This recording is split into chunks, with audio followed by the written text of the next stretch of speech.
శ్రీగురుభ్యో నమః. హరిః ఓం. వసుదేవసుతం దేవం కంసచానూరమర్దనం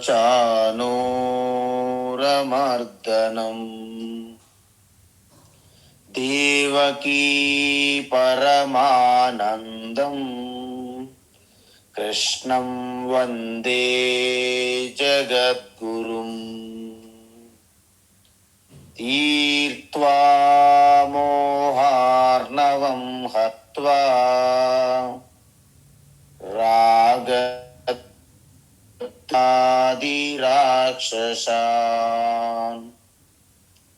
సీతా శాంతి సమాయుక్త ఆత్మా రామో విరాజతే. ఆత్మా రామో విరాజతే. ఆత్మస్వరూప బంధుగణ, మనం 16వ అధ్యాయం అంటే ఈ దైవీ సంపత్ ఆసురీ సంపత్ గురించి భగవాన్ వివరిస్తున్నారు. ఎందుకు వివరిస్తున్నారంటే ఈ సంపత్తి ఆధారంగానే మన జీవన విధానం ఉంటుంది. ఆ జీవన విధానం ఆధారంగానే మన జీవిత లక్ష్యాన్ని చేరుకుంటాం. కాబట్టి ఇవి సాధనములు, మన లక్ష్యం అనేది సాధ్యములు అంటారు. కాబట్టి ఎందుకు వీళ్ళు అసురు ప్రవృత్తి కలిగి ఈ సత్యాన్ని విస్మరించి అజ్ఞానంతో పూర్తిగా భ్రమతో ఈ బహిర్ముఖంగా ప్రాపంచిక భోగములు అవే సత్యము అవే నిత్యమని భ్రమపడుతూ ఇతరులను కూడా భ్రమింపజేస్తారు అంటున్నారు. అందుకే వీళ్ళు పూర్తిగా ఒక బెంగ ఆందోళనలు అంటే అపరిమేయం అంటే అంతులేని ఆందోళన, అలజడి, బెంగ, చింతనలు కలిగి ఉంటారన్నమాట. వీళ్ళు ఎప్పుడైతే వీళ్ళకి ఒక నిద్ర కూడా సరిగా పట్టదు, ఎందుకంటే మరి టెన్షన్స్ కదా, స్ట్రెస్. అందువలన వీళ్ళు అనేక రకాల వాటిపైన కోరికలు నిండిపోయి ఆ భోగ లాలస లంపట్లో పడి ఒక ప్రశాంతత అనేది వాళ్ళకి తెలియదు ఉన్నదని. అందువలన మరణించే వరకు అసలు దేవుడనే ఆ భగవంతుడనే ఆ విషయమే వాళ్ళకు వంట పట్టదు. ఈ కామ ఉపభోగ పరమాహ అంటే కేవలము శ్రద్ధ, వాళ్ళకు ఉన్నటువంటి శ్రద్ధ ఏంటంటే కేవలం కోరికలు తీర్చుకోవడమే. నిన్న మనం చూసాం యయాతి మహారాజు కథ. కాబట్టి వీళ్ళు ఆ విధంగా ఒక నిర్ణయం అవుతుంది. వీళ్ళు ఎలాంటి వాళ్ళంటే వీళ్ళు అజ్ఞానంలో బాగా కోరికుపోయి ఉంటూ, మేము అజ్ఞానం ఉన్నదనే వాళ్ళు తెలియదు, వాళ్ళు ఆల్రెడీ పండితులుగా ప్రకటించుకుంటారు. అందువలన వాళ్ళు స్వయం అజ్ఞానం ఉన్నప్పటికీ మేము పండితాహ అని స్వయం ప్రకటించుకుంటారు అన్నమాట. అందువలన జంగన్యమాన పర్యంతి మోడాహ, అందువలన అన్ని ఏ ప్రదేశాలు చూసినా వీళ్ళే ఉంటారన్నమాట. ఒక గ్రూపులుగా విడిపోతారన్నమాట. ఉండి మిగతా వాళ్ళని కూడా వాళ్ళ గ్రూపులో లాగడానికి ప్రయత్నిస్తారు.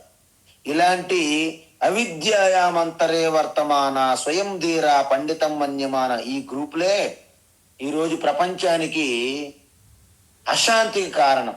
ప్రపంచంలో ప్రతి దేశంలో వీళ్ళు వెళ్ళి బాగా డెవలప్డ్ కంట్రీస్ అని పేరుతో అభివృద్ధి చెంది ఉన్నాము, సైన్స్ అండ్ టెక్నాలజీ, ఈ సైన్స్ అండ్ టెక్నాలజీలో చాలా ముందుకు ఉన్నామని చెప్పి మిగతా దేశాలు ఆ యొక్క ప్రజలని పూర్తిగా వీళ్ళు ఒక హిప్నోటైజ్ లాగా చేసి, అంటే వాళ్ళు బ్రెయిన్ వాష్ చేసి, వాళ్ళు ఎలాగా కూడా పతనం అవుతారు, కానీ మిగతా వాళ్ళు కూడా వారి మార్గంలో తీసుకువెళ్ళేందుకు ప్రయత్నించడమే ఈ ప్రపంచవ్యాప్తంగా మత మార్పులు జరుగుతూ ఉన్నాయి. అందువలన వారి గురించి ఇంకా భగవాన్ శ్రీకృష్ణ మరింత వివరంగా చెప్తున్నారు. ఏమంటున్నారు? వీళ్ళు కామోపభోగ పరమాహ ఏతావత్, ఇది ఈ విధంగా నిశ్చిత, పక్క, వీళ్ళకి ఎటువంటి సత్యము, ఎటువంటి ఒక మానవ జీవితం యొక్క పరమ లక్ష్యము ఏమీ లేదు. అది మీరు ఎలా వీళ్ళు బద్ధులై ఉంటారంటే, ఆశా పాశశతైః బద్ధాః, ఆశా పాశశతైర్బద్ధాః, ఆశా పాశశతైర్బద్ధాః, కామక్రోధపరాయణాః, కామక్రోధపరాయణాః, కామక్రోధపరాయణాః, ఈహంతే కామభోగార్థం, ఈహంతే కామభోగార్థం, ఈహంతే కామభోగార్థం, అన్యాయేనార్థ సంచయాన్, అన్యాయేనార్థ సంచయాన్, అన్యాయేనార్థ సంచయాన్, ఆశాపాశశతైర్బద్ధాః,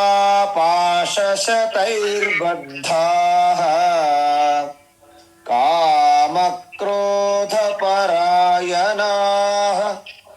ఆశాపాశశతైర్బద్ధాః, కామక్రోధపరాయణాః, ఆశాపాశశతైర్బద్ధాః,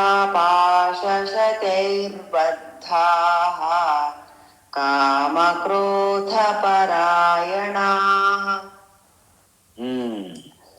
ఉత్తమం. ఈహంతే కామభోగార్థం అన్యాయేనార్థ సంచయాన్, ఈహంతే కామభోగార్థం అన్యాయేనార్థ సంచయాన్, ఈహంతే కామభోగార్థం అన్యాయేనార్థ సంచయాన్. ఇప్పుడు ఈ ఆశాపాశములతో బంధించబడిన వారు అంటున్నారు భగవాన్. చూసారా, జనరల్ గా పాశము అంటే తెలుసు కదా, యమపాశం అంటారు మన వాళ్ళు. పాశం అంటే బంధించడానికి వాడే ఒక తాడు లాంటిది, యమపాశం అంటారు కదా. సో మనకు నిజంగా మనకు బంధించేవి మనకు దృశ్యములు కావు. ఈ పాశములు ఏంటివి? కనిపించినటువంటి ఈ తాళ్ళు మనకు బంధిస్తుంది. ఏంటి తాళ్ళు? ఆశ, దురాశ. ఈ ఆశ దురాశ ఉన్నాయి చూడండి. ఆశయా బధ్యతే జంతు కర్మణా బహుచింతయా.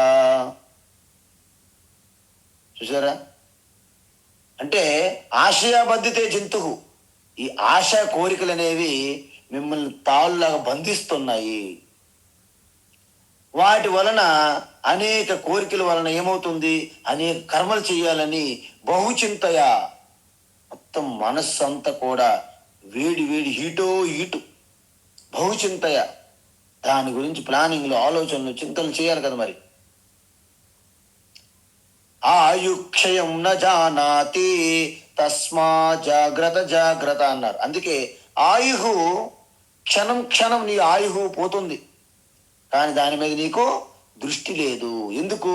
ఆశా కోరికలతో బాగా నిండిపోయి ఉన్నాము కాబట్టి, ఆ చింతనలతో వేడెక్కి ఉన్నది కాబట్టి, ఇంక దాని మూలంగా ఈ ఆయువు క్షయమైపోతుందనే విషయాన్ని మనము గమనించలేము. అందువల్ల తస్మాత్ జాగ్రత్త, జాగ్రత్త. Alert, be alert, aware, active అని చెప్తారు. అందువలన ఎప్పుడైతే ఆశాపాశములతో బంధించి ఉన్నారో వారు కామ క్రోధములకి లోనవుతారు. ఎందుకు? ఇప్పుడు ఆశ కోరిక అనేది సూక్ష్మంగా కలుగుతుంది చిత్తభూమిలో. అప్పుడు అది కావాలని కోరిక కలుగుతుంది బాగా. కోరిక తీర్చుకోవాలని మీరు ప్రయత్నిస్తుంటే ఆటంకాలు కలుగుతుంటాయి. ఇది కుదరదు. ఇప్పుడు ఒక అమ్మాయి ఉన్నది, ఆ అమ్మాయిని పెళ్లి చేసుకుని 10 మంది అప్లికేషన్లు పెడతారు. 10 మందికి ఎలా పెళ్లి చేసుకుంటారు ఒక అమ్మాయిని? లేకపోతే 10 మంది ఒక అబ్బాయిని, 10 మంది అమ్మాయిలు ఉంటారు. 10 మంది అమ్మాయిలు కూడా ఒక అబ్బాయిని పెళ్లి చేసుకోవాలనుకుంటారు. ఎలా చేసుకుంటారు? అంటే ఒక అబ్బాయిని ఒక అమ్మాయి పెళ్లి చేసుకుంటే మిగతా వాళ్ళందరికీ కోపం వస్తుంది, క్రోధం వస్తుంది. వాళ్ళు ఏం చేస్తారు? మనకి దక్కలేదు సరికదా, వాళ్ళిద్దరు శాంతంగా ఉండకూడదు అని ప్రయత్నిస్తారు. ఎందుకు? ఆవేశం, క్రోధం. అందువలన కామక్రోధములకు లోనవుతారు. ఎప్పుడు? ఆశాపాశాలతో బంధించబడి ఉన్నప్పుడు. ఇంతకీ దేనికోసం ఇవన్నీ? కామ భోగార్థం, అంటే ఆ విషయ భోగముల కోసం నిమిత్తం. అంటే ఆ విషయ భోగములు నెపముతో, విషయ భోగములను అనుభవించాలనే కోరిక నెపముతో నిమిత్తమై అప్పుడు ఏం చేస్తారు? ధర్మంగా న్యాయంగా అయితే జరిగే పని కాదు. అప్పుడేం చేస్తారు? అక్రమార్గాలు, అడ్డుదారులు, అధర్మం, అన్యాయ మార్గాలు ఎంచుకుంటారు. చూసారా? న్యాయంగా అయితే జరిగే పని కాదు. ఇప్పుడు మహాభారతంలో వారికి రాజ్యం ఇవ్వాలి. ఎందుకు?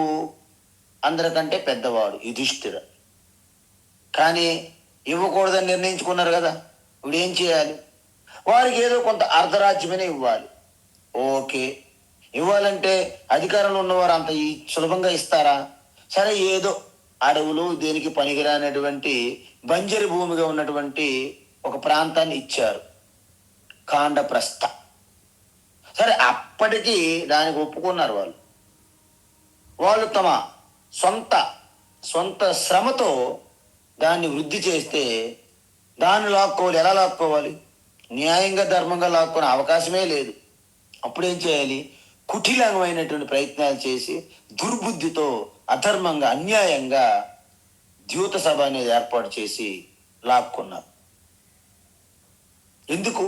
ఆశాపాశతైర్బద్ధై, ఆశాపాశములతో బాగా బంధించబడి ఉన్నాడు దుర్యోధన అటువంటి ఆ యొక్క గ్రూపు. అందువలన ఎప్పుడైతే ఆయన మాటకి ఎదురుస్తున్నారో కోపావేశాలతో ఊగిపోతూ, అప్పుడు ఏం చేస్తాడు?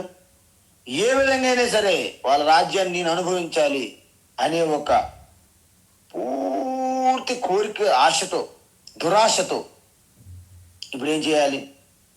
ఏదో రకంగా అన్యాయంగా మార్గాల్ని ఎంచుకోవాల్సి వస్తుంది.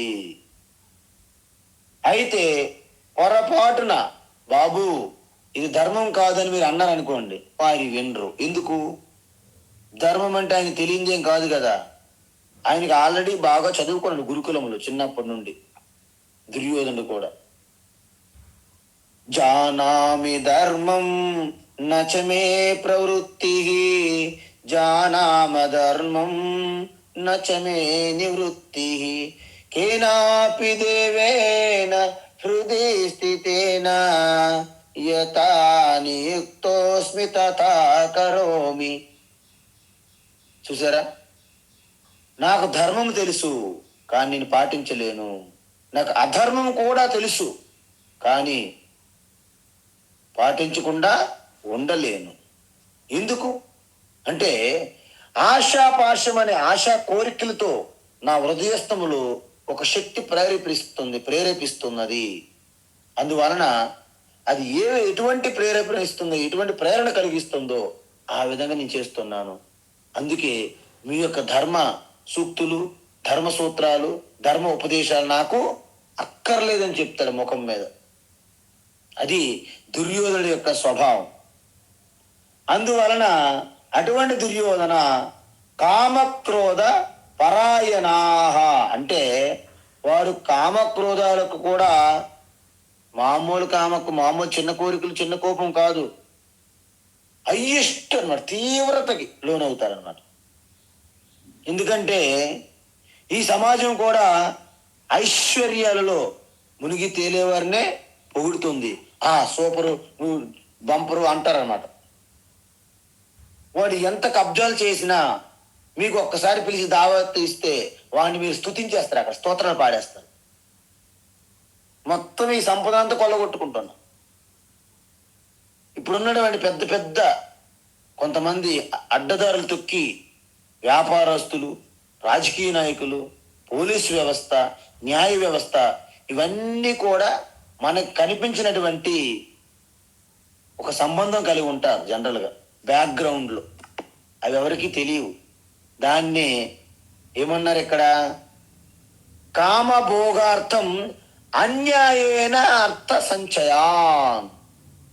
ఆ కామోపభోగాలను ఆస్వాదించడానికి, అనుభవించడానికి ఆ ధన సంపదలని అడ్డు మార్గములో కూడబెడతారు అని చెప్పారు ఇక్కడ. ఎలా కూడబెడతారు? There is a nexus, a vicious circle of corruption.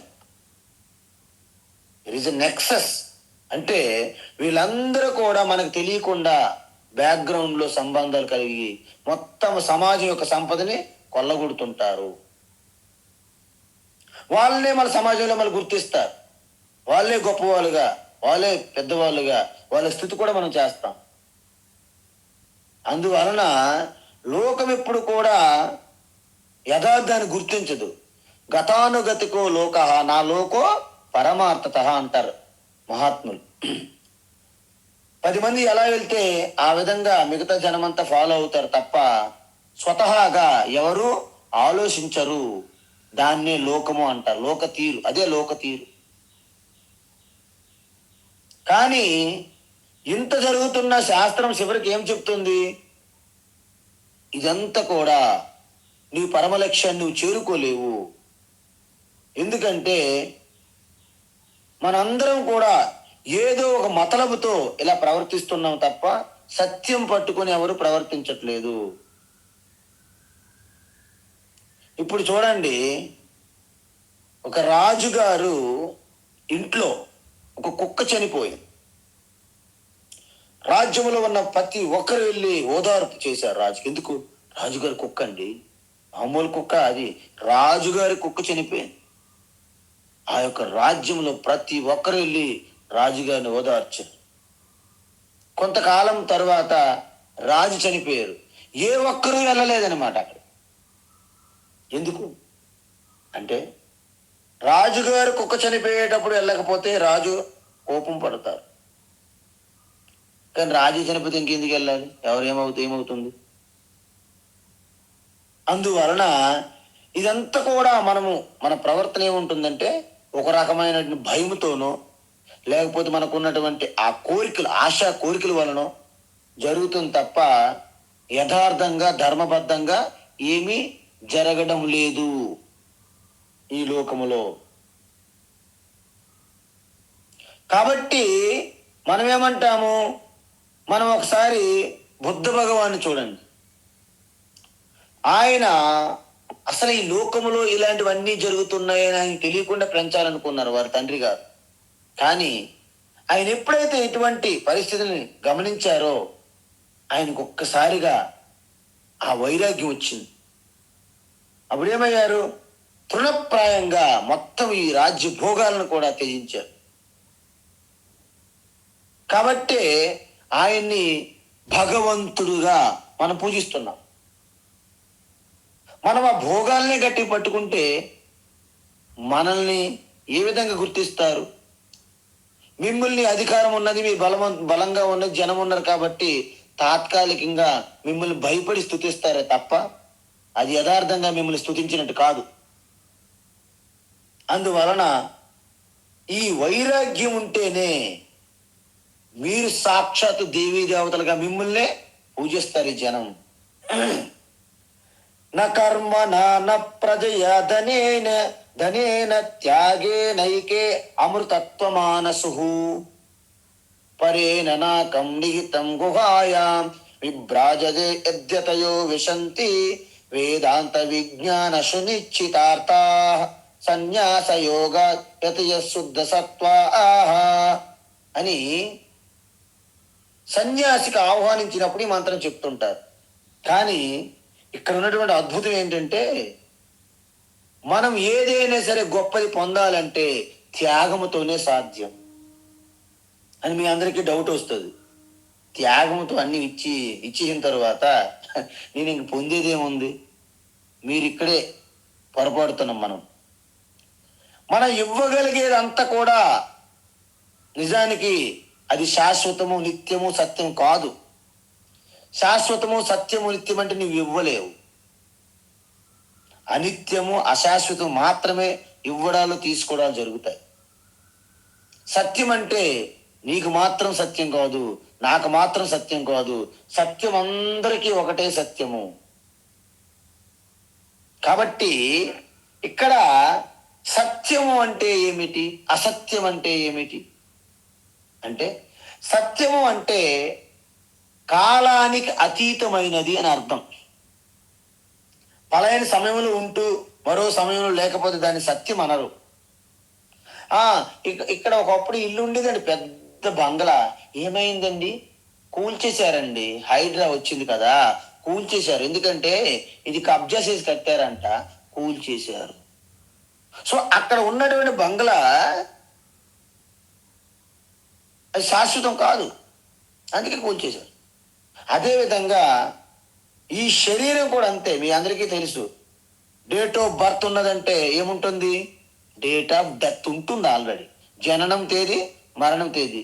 ఇంకా మీకు డౌట్ అయితే రోజు న్యూస్ పేపర్లు చూడండి, అవి పడుతుంది, ఒక కోలం అంతా అవే పడతాయి. కాబట్టి ఇక్కడ ఏమంటున్నారంటే ఏది కూడా సత్యం కాదు. అందువలన ఇది సత్యము శాశ్వతం నాతో ఉంటదని భ్రమతో మనం ప్రోగు చేసుకుంటున్నాము. కాబట్టి మీరు త్యాగము ద్వారా మీకు మనశ్శాంతి, త్యాగము ద్వారా ఆనందము, త్యాగము ద్వారా మీకు భద్రత, దేనిపైన మానసికంగా కూడా మీరు ఆధారపడరు. దీన్ని మోక్షము లేదా ముక్తి అంటారు. అందువలన ఒక మహాత్ముకి ఒకరు అడిగారు, ఏమని?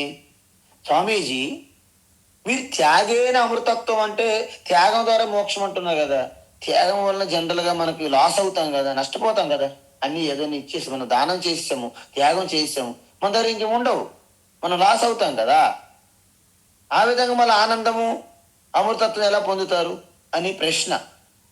ఆయన అన్నారు, నిజానికి మనం వెళ్తున్నాం, దారిలో అక్కడ మంచి గులాబీలు అలాగా అప్పుడే వికసిస్తున్నాయి. చూసిన వెంటనే మనకేమనిపిస్తుంది? అమ్మా, ఆ గులాబీ కట్ చేసి నేను ఓన్ చేసుకోవాలా అనిపిస్తుంది. అది కట్ చేసి మరి నా యొక్క పాకెట్కి, నా యొక్క కుర్తా ఉన్నది కదా, షర్ట్ పాకెట్ పెట్టుకొని నేను గొప్ప గొప్ప నాయకుడిగా కూడా ప్రచారం చేయించుకుంటా. ఎందుకంటే పాకెట్ గులాబీ కట్ చేసి పెట్టుకున్నాం కాబట్టి. కానీ ఆ గులాబీ చూసి ఎంతో ఆస్వాదించి నువ్వు ఆనందం పొందుతున్నావు, కానీ నువ్వు ఓన్ చేసుకో అక్కర్లే, అయినప్పటికీ నీకు ఆనందం వచ్చింది. అక్కడ పక్షులు ఎగురుతున్నాయి, కోయిల కూస్తున్నది.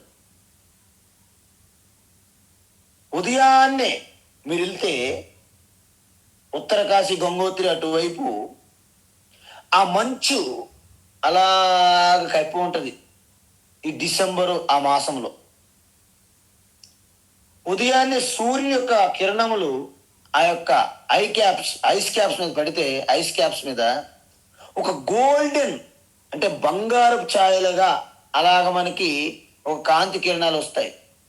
నిజంగా అది మనం చూస్తే అద్భుతంగా ఉందంట, ఆనందిస్తాం. కానీ మనం దాన్ని ఓన్ చేసుకోవాలని అనిపించదు. అంటే మీరు ఓన్ చేసుకుంటే, నేను తీసుకొచ్చి మన ఇంట్లో పెట్టుకుంటేనే ఆనందం వస్తుందంటే అది భ్రమ. త్యాగే నమృతత్వమానసహు, ఆనందించారు కానీ దాన్ని ఓన్ చేసుకున్న అవసరమే లేదు. ప్రతి ఒక్కటి, ఈ భూమి, ఈ నీరు, ఈ వాతావరణం సర్వము కూడా మనం ఆస్వాదించవచ్చు, ఆనందం చెందవచ్చు. మనం దీన్ని ఓన్ చేసుకునే అవసరమే లేదు. సో ఈ విధమైనటువంటి రహస్యం తెలియదు వీళ్ళకి. ఎవరికి? ఈ అసురులకి. అందువలన వాళ్ళు రోజుకి 16, 18, 20 గంటలు ఆ యొక్క ఆందోళన, అలజడి, గందరగోళంలోనే ఉంటారనమాట. ఇటువంటి వారికి కర్మయోగం అంటే అస్సలు వంటపడదు. పంచమహాయజ్ఞాలు చెయ్యండి అన్నాం అనుకోండి, పంచమహాయజ్ఞాలు అంటే ఏంటి అని అంటారు. ఎందుకంటే వారు పనిలో రాక్షసులే, కానీ ఎటువంటి పని? వాళ్ళకి ధర్మము అధర్మం అక్కర్లేదు, న్యాయం అన్యాయం అక్కర్లేదు. ఏదైనా విధంగా తొక్కైనా ముంచైనా లాక్కోవాలి, అది వాళ్ళ యొక్క లక్ష్యం. ఎందుకు? అర్థ సంచయా అంటే ఐశ్వర్యాన్ని, ధనాన్ని పోగు చేసుకోవడమే వాడి పరమ లక్ష్యం. అంటే మా కురు ధన జన యౌవన గర్వం అన్నారు. అంటే ధనం ఆగమ తృష్ణ, అంటే ధనాన్ని పోగు చేయాలని ఒక తృష్ణ. అంటే ఎండమావుల వలె అది ఎప్పటికీ తరిగేది కాదు. చూడండి, అగ్నిలో మీరు ఎన్ని వేస్తున్నా అగ్ని స్వాహ స్వాహ స్వాహ అయిపోతుంది, దానికి తృప్తి కలగదు. ఆ విధంగా వీళ్ళ యొక్క తృష్ణ, ధన తృష్ణ, ధనం కూడగట్టాలి, కీర్తి పైన తృష్ణ, అధికారం పైన తృష్ణ, ఇవి ఇప్పుడు కూడా వాళ్ళకి తీరవు. అందుకే అశాంతితోనే ఉంటారు. వేల కోట్లు, లక్షల కోట్లు ఉన్నా వాళ్ళు అశాంతితోనే ఉంటారన్నమాట. మీ అందరికీ తెలుసు, మైకేల్ జాక్సన్ ఎంత పాపులర్ సింగర్ అండి. ఆయన పెద్ద గొప్ప గాయకుడు, ప్రపంచవ్యాప్తంగా మంచి డాన్సర్, సింగర్ అండ్ డాన్సర్. ఆయనకి నిద్ర పట్టేది కాదు, కేవలం నిద్ర పట్టించడానికి ఒక డాక్టర్ కావాలి. ఆయన ఎంత నిద్ర సమస్యలకు వెళ్ళిపోయాడంటే ఎన్ని మెడిసిన్లు కూడా ఫెయిల్ అయిపోయినాయి. అసలు మెడిసిన్ వేసినా నిద్ర రావట్లేదు, అంత దాటిపోయాడు అద్దులు అతీతంగా. ఇక ఆఖరికి హయ్యెస్ట్ డోస్ ఇవ్వడం వల్లనే కదా ఆయన చనిపోయాడు. కాబట్టి ఆయనకి ఎంత ధనం అండి. కాబట్టి ఈ కామభోగార్థం అంటే సుఖాల్లో మునిగి తేలాలని ఏదైతే ఆ లోపల ఉన్నటువంటి లాగుతుందో అయస్కాంతం వలె, అందువలన వారు అడ్డుదారులు, అడ్డదారులు, అధర్మ మార్గములు, అన్యాయమైనటువంటి మార్గాల్ని ఎంచుకుంటారు. కాబట్టి ఈ ధనాగమ తృష్ణను విమర్శిస్తుంది ఏంటి?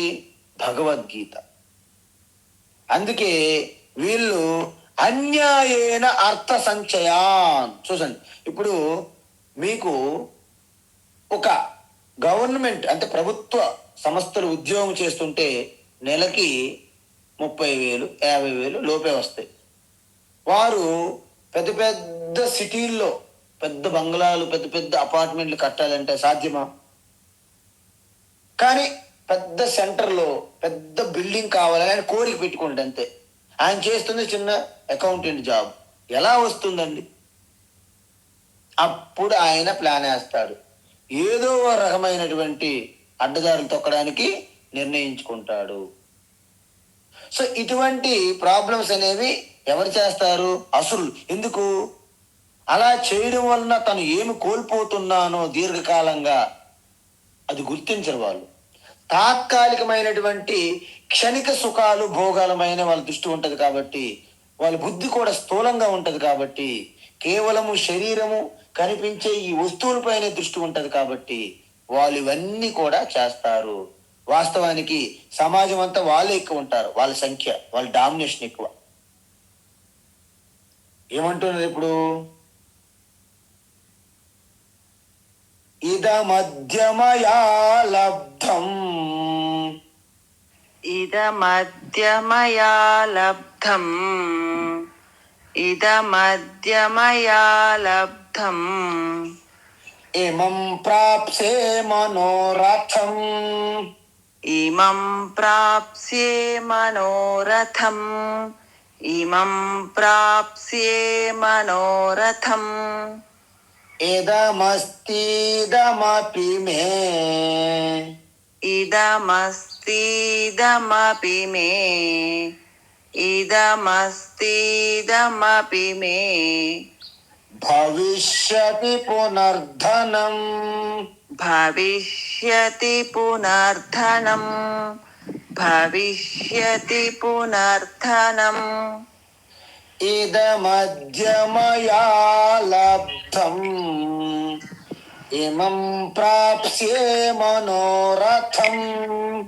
ఇదమద్య మయా లబ్ధం ఇమం ప్రాప్స్యే మనోరథం ఇదమద్య మయా లబ్ధం ఇమం ప్రాప్స్యే మనోరథం ఇదమస్తిదమపి మే భవిష్యతి పునర్ధనం ఇదమస్తిదమపి మే భవిష్యతి పునర్ధనం ఇదమస్తిదమపి మే భవిష్యతి పునర్ధనం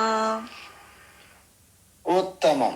ఏమంటున్నారంటే మయ అంటే మా చేత అంటే నా చేత అద్య ఇప్పటికే ఇదం లబ్ధం అంటే నేనేదైతే బలంగా కోరుకున్నానో అవన్నీ ఇప్పటికే నా దగ్గర ఉన్నాయి. నేను ఆల్రెడీ పొందాను. మీరు కారు అన్నారు కదండి, ఇప్పుడే కొత్తగా ఏదో మోడల్ వచ్చింది కదా, అది ఆల్రెడీ మేము ఆర్డర్ ఇచ్చేసాం, అయిపోయింది, మేము ఆల్రెడీ పొందాం ఆల్రెడీ అంటారు. ఇమం మనోరథం, మేము కావలసిన పొందడమే కాదు, ఇంకను ఊహాలోకములో ఎక్కడో చంద్రయానం మీద మనము అడుగు పెట్టాము. కొంతమంది ఆల్రెడీ ప్లాన్లు వేస్తున్నారు, అక్కడ కూడా వెంచర్లు వేయొచ్చునా, ఆల్రెడీ ముందే రిజిస్ట్రేషన్ కూడా చేయించుకోవడానికి ప్లాన్లు వేస్తున్నారు. అంటే అంత మనోరథంలో ఊహించుకుంటారనమాట. వీళ్ళు ఎలా ఉంటారంటే అంత ఊహాలోకంలో కూడా చాలా మంది జీవిస్తుంటారు. మీరు అనుకున్నట్టు మన లోకంలో కూడా ఉండరు. ఎలాగంటే ఒక యజమాని ఒక పక్క గ్రామంలో చాలా చౌక ధరకి పెద్ద ఆయిల్ ఒక డబ్బా కొన్నారు. అది తీసుకెళ్ళడానికి ఒక కూలీని అడిగారు. కూలీ తన తల మీద పెట్టుకున్నాడు, నడుస్తున్నాడు. ఆయన నడుస్తుంటే యజమాని కూలి ఇద్దరు వస్తున్నారు. అప్పుడు కూలి అనుకున్నాడు, ఇది ఇంటికి చేరిస్తే, యజమాని ఇంటికి చేరిస్తే డబ్బులు ఇస్తారు కదా, ఇస్తారు, ఎందుకు ఇవ్వరు, ఆ డబ్బులతో నేను 2 కోళ్ళు కొంటా. కోళ్ళు కొన్న తర్వాత అవి గుడ్లు పెడతాయి కదా, సో ఒక్క కోడికి ఎలగలేదన్నా 10 పిల్లలు వస్తాయి. సో 10 20 పిల్లలు అవుతాయి.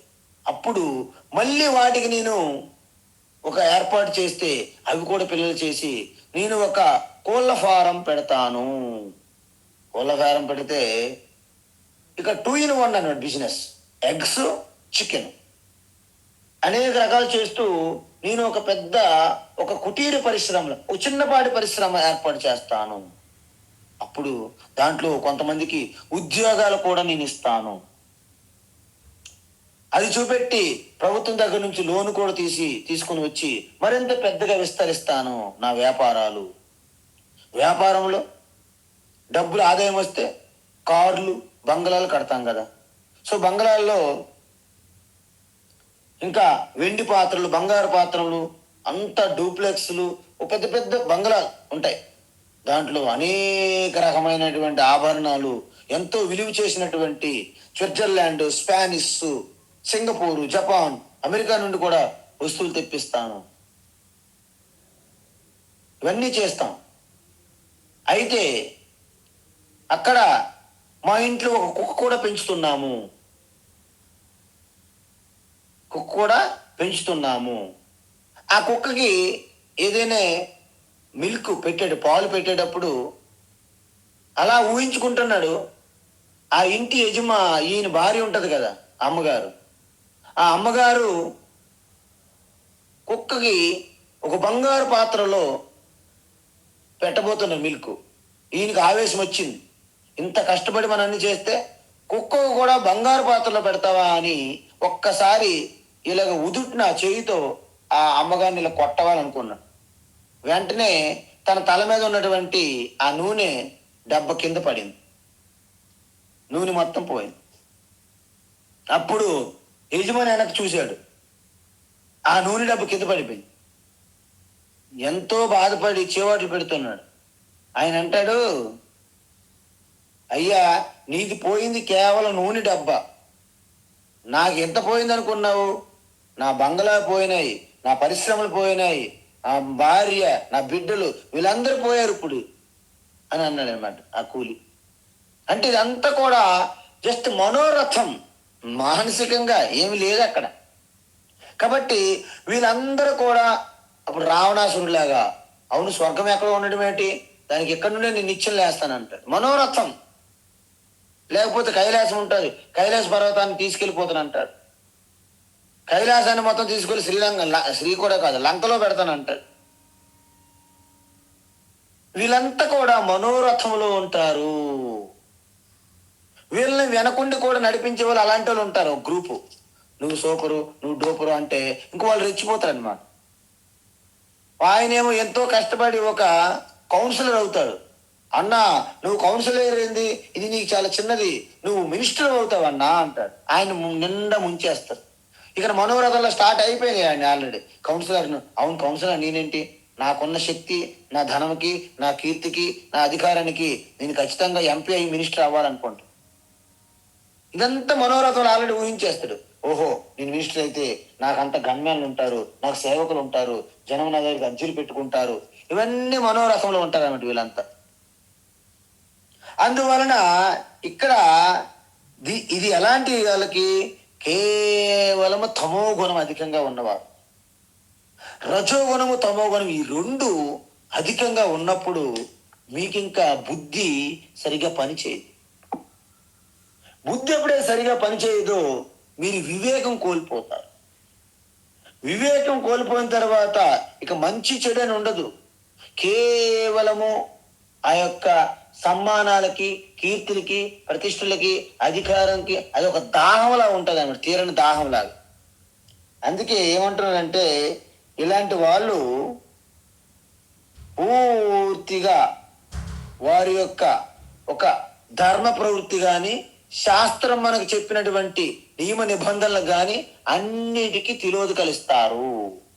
పెద్దలు అనుభవజ్ఞ మాట అస్సలు పట్టించుకోరు. గురువు అంటే అసలు గురువే ఉండరు వీళ్ళకి. శాస్త్రం అంటే చిన్న చూపు. మీరు ఏ శాస్త్రం చెప్పినా శాస్త్రమే తప్పులు వెతుకుతారు. మీరు ఎటువంటి గురువు చెప్పినా గురువు పైన నిందలేస్తారు, తప్పులు వెతుకుతారు. అందువలన గురు శాస్త్రం అనేది వీళ్ళకి వంట పట్టదు. కాబట్టి జ్ఞాన నేత్రం అనేది వీళ్ళకి మూసుకుపోతుంది. కేవలము మాంస నేత్రములతో మాత్రమే పనిచేస్తారు. సో మాంసం నేత్రములకి ఇప్పుడు కూడా స్థూలగా ఉన్నటువంటి ఆ రూపములు తప్ప వెనుకున్నటువంటి తత్వము బోధపడదు. అందువలన వీళ్ళేమంటున్నారు అంటే, వారు దేని గురించి ఎక్కువ ఆలోచిస్తారంటే కేవలము డబ్బు డబ్బు డబ్బు డబ్బు డబ్బు డబ్బు. అంటే వాళ్ళు గుండె చప్పుడు మీరు గమనిస్తే లబ్ డబ్ అని ఇప్పుడో మానేసింది కొట్టడం. మరి ఏం కొడుతుంది ఇప్పుడు? డబ్బు డబ్బు డబ్బు డబ్బు. లబ్ డబ్ మరలేదు, డబ్బు డబ్బు డబ్బు అని ఉంటదన్న. అంటే వాళ్ళ గుండె చప్పుడు నిరంతరము డబ్బు డబ్బు డబ్బుతోనే ఉంటదన్న.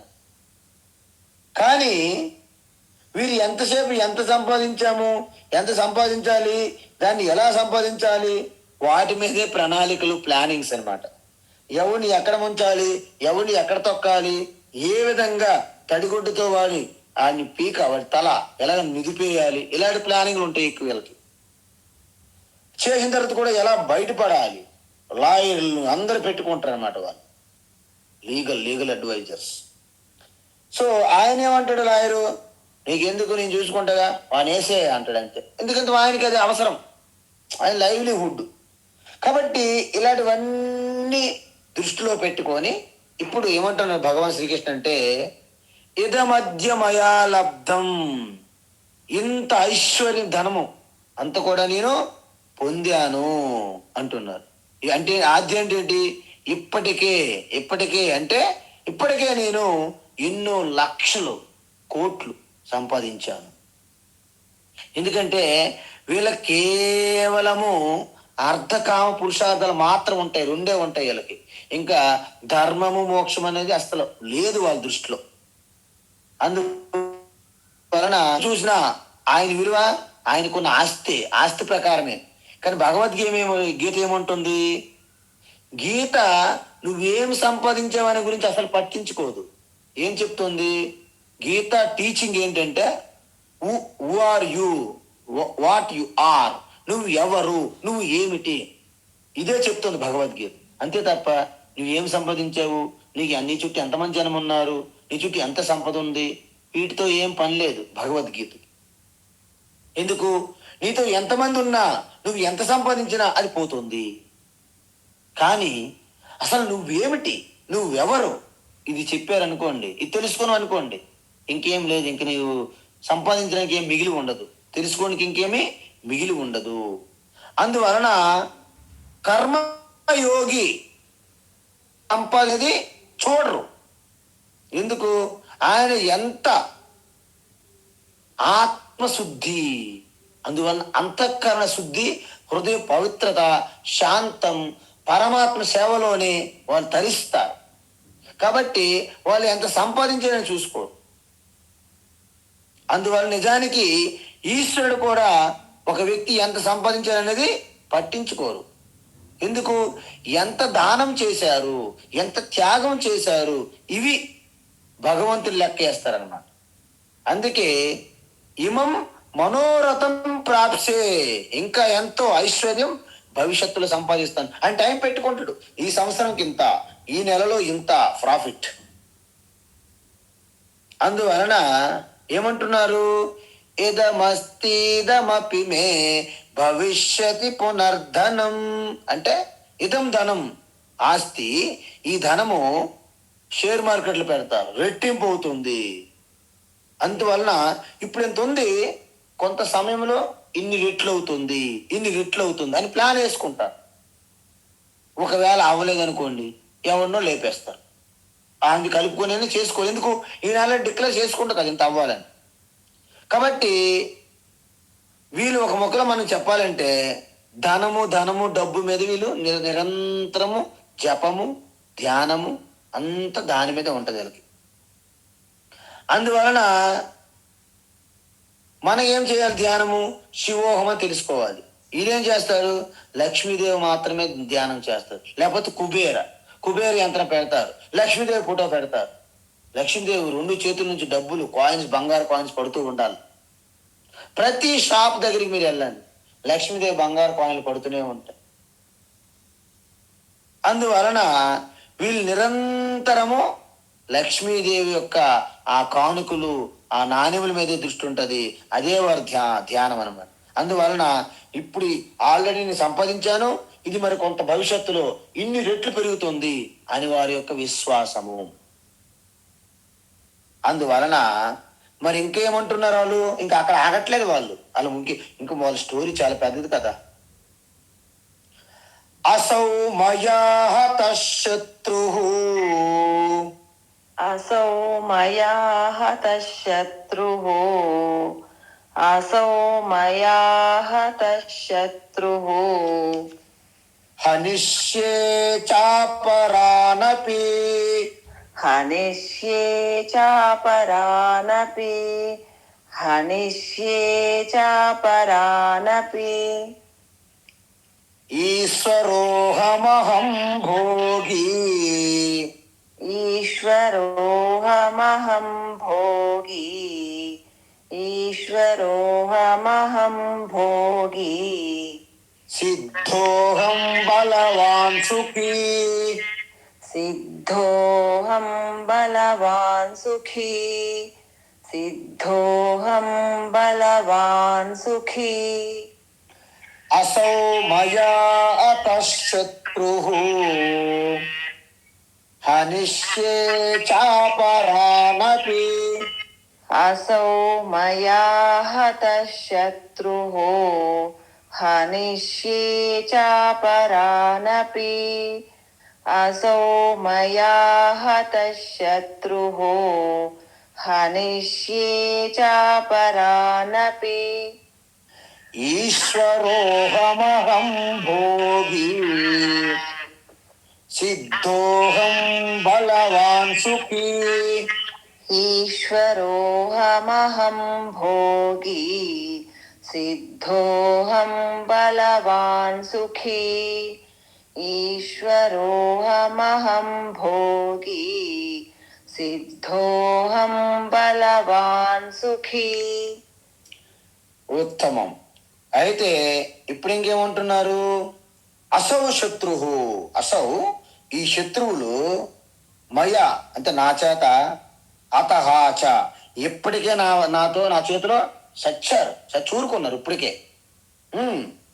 అపరానపి ఇంకెవరైనా ఉన్నారా అంటే ఇక భవిష్యత్తులో వారు శత్రువుగా మారే అవకాశం ఉందా? అయితే ఇప్పుడే ఫినిష్ చేద్దాం.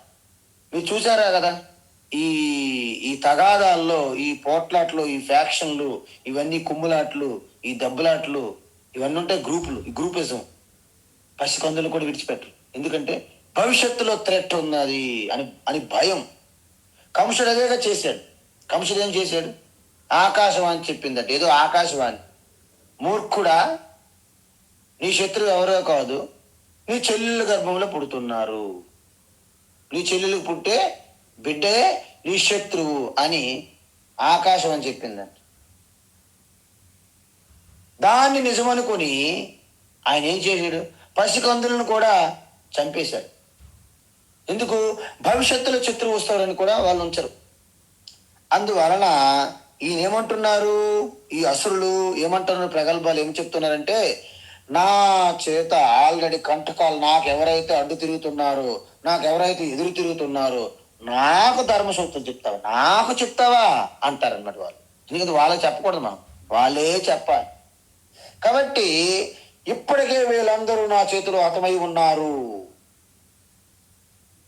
ఇంకా మిగతా శత్రువులు కూడా నేను టైం వచ్చినప్పుడు వాళ్ళని కూడా ఫినిష్ చేస్తాను. ఎందుకంటే మొత్తం క్లీన్ చేసి పడేస్తాను ఆ శత్రు సమూహాన్ని.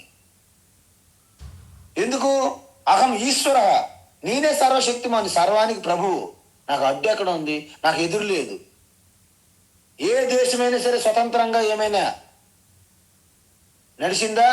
మేము ఆటం బాంబులు ఉన్నాయి మా దగ్గర టెక్నాలజీ ఉంది, మేము వేసేస్తాం అని భయపడతారు.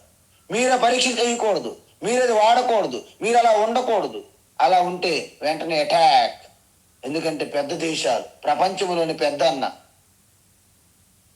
ఇవన్నీ జరుగుతున్నాయి. ఎందుకు? అహం ఈశ్వర, నేనే ప్రభువుని ఈ ప్రపంచానికి, ఈ దేశానికి, ఈ రాష్ట్రానికి, ఈ జిల్లాకి, ఏదో ఒకటి, లేకపోతే ఈ గ్రామానికి నేనే ప్రభువు. నేను చెప్పిందే వేదం. వేదాలు ఏం చెప్తాను? వేదాలు ఏవో చెప్పే, నేను చెప్పింది వేదం రాసుకో అంటారు వాళ్ళు.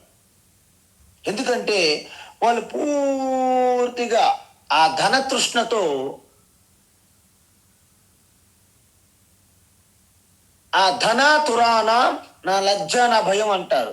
కామాతురాణం నా లజ్జ నా భయం, ధనతురాణం నా లజ్జ నా భయం అంటారు. అంటే ఈ ధనము, కోరికల మీద తృష్ణ ఉన్నవారికి సిగ్గు ఉండదు, ఎటువంటి భయం ఉండదు అనమాట. సిగ్గు అంటే ఏంటి? మొహమాటం. మొహమాటం ఉండాలి. ఒక సంస్కారవంతులకి మొహమాట పడతారు. ఎందుకు? చెయ్యాలా వద్దా, నేను నా చేతుల ద్వారా చెడు పని ఎలా చేయగలుగుతాను? వాళ్ళ చేతులు రావు, వాళ్ళ మనసు ఒప్పుకోదు, వాళ్ళ హృదయం ఒప్పుకోదు. కాబట్టి ఆ సంస్కారవంతులు అన్నమాట. వీళ్ళకి అవేమి ఉండవు. వీళ్ళు ఏం చేస్తాడంటే, నేనే ఈశ్వర, నేను ఈశ్వరునికి ప్రకటించుకుంటాడు. హిరణ్యకశిపుడిలాగా భోగి, సమస్త భోగములకి నేను అధికారిని, నేనే అధికారిని. అహం సిద్ధ, నాకు అన్ని శక్తులను, సర్వశక్తిమాన్, సర్వజ్ఞ, సర్వశక్తిమాన్, సర్వానికి ప్రభువు నేనే. బలవాన్ సుఖీ, ఎంతో సుఖశాంతులుగా ఉన్నానని భ్రమలో ఉంటూ నేనే అందరికంటే బలవంతుణ్ణి. నాతో పెట్టుకుంటారా మీరు, నా సంగతి మీకు తెలియదు, నేను అందరికంటే బలవంతుణ్ణి. నాకున్నటువంటి సైన్యము, నాకున్నటువంటి గ్రూపు, నాకున్నటువంటి సామాగ్రి, నా దగ్గర ఉన్న ఆయుధములు, ఇవన్నీ కూడా ప్రకటించుకుంటారు. ఇంకా ఆశ్రయ సంపత్తి ఉన్నవారు ఆలోచన తీరు ఇంకా మనము ఒక్కసారి ఆలోచిస్తే మనకు భయం వేస్తుంది. ఈ విధంగా ఆలోచిస్తారా? ధనదాహము, కీర్తి మీద, ప్రతిష్టల మీద ఉన్న దాహం వాళ్ళకి అలా ప్రతి ఒక్కరిని శత్రువులుగా కనిపిస్తుంటారు వాళ్ళకి. ఎందుకంటే ఎవరిని ఒప్పుకోరు. చూడండి, శ్రీరామచంద్రుడు తన పుత్రుడైనటువంటి భరతుని కంటే ప్రేమగా చూస్తున్నటువంటి కైకేయి కేవలము ఆసురీ సంపత్తిగా ఉన్నటువంటి మందర వలన ఏం చేశారు? నా కొడుకుకి శత్రువుగా ఉంటాడేమో అనే ఒక భ్రమ ముందు పెట్టుకొని ఆయన అసలు సిటీలో కూడా ఉంచకూడదు, రాజ్యంలో ఉండకూడదు, మళ్ళీ అరణ్యానికి పంపించారు. ఇవి ప్లానింగ్స్ అన్నమాట. పాండవులకు అరణ్యవాసం చేసేటప్పుడు వీళ్ళు 15 ఎన్ని సంవత్సరాలు చేసి మళ్ళీ తిరిగి వచ్చేస్తారేమని చెప్పి 1 సంవత్సరము అజ్ఞాతవాసం చేయించారు. అంటే కనిపించకూడదండి, ఎక్కడైనా మాయమైపోతారండి. ఇంత సూర్యులు వీరులు ఒక పత్నితో సమేతంగా వాళ్ళు ఎలా మాయమవుతారు? ఎంత కష్టమైనది అది. వాళ్ళ ఉద్దేశం ఏంటంటే, దుర్బుద్ధి ఏంటంటే, ఏదో ఒక రకంగా ఈ సంవత్సరంలో వీళ్ళని పట్టేస్తాము, మళ్ళీ 13 సంవత్సరాలు మళ్ళీ వనవాసం పంపిద్దామనే ఒక కుట్ర. ఇదంతా కూడా ఆసురి సంపత్తికి నిదర్శనం. అందువలనే అసౌమయ అతః శత్రు, ఈ శత్రువులు ఆల్రెడీ నా చేత చంపబడ్డారు. ఎందుకు చంపబడ్డారు? నాకు వ్యాపారంలో పోటీగా ఉన్నాడు, నాకు రాజకీయంలో పోటీగా ఉన్నాడు, నా ఉద్యోగంలో పోటీగా ఉన్నారు, కాబట్టి వీళ్ళని ఉంచకూడదు, నాకు అడ్డు. ఆటల్లో పోటీ, దేంట్లో కూడా పోటీ ఉండకూడదు, శత్రువుగా ఫీల్ అవుతారు. అందువలన ఇంకేమంటున్నారు? అపరాని శత్రువు అపి అనిష్యే, మిగతా ఇంకెక్కడెక్కడ మిగిలి ఉన్నారో వాళ్ళందరినీ కూడా నేను ఫినిష్ చేస్తాను త్వరలో. ఎందుకు?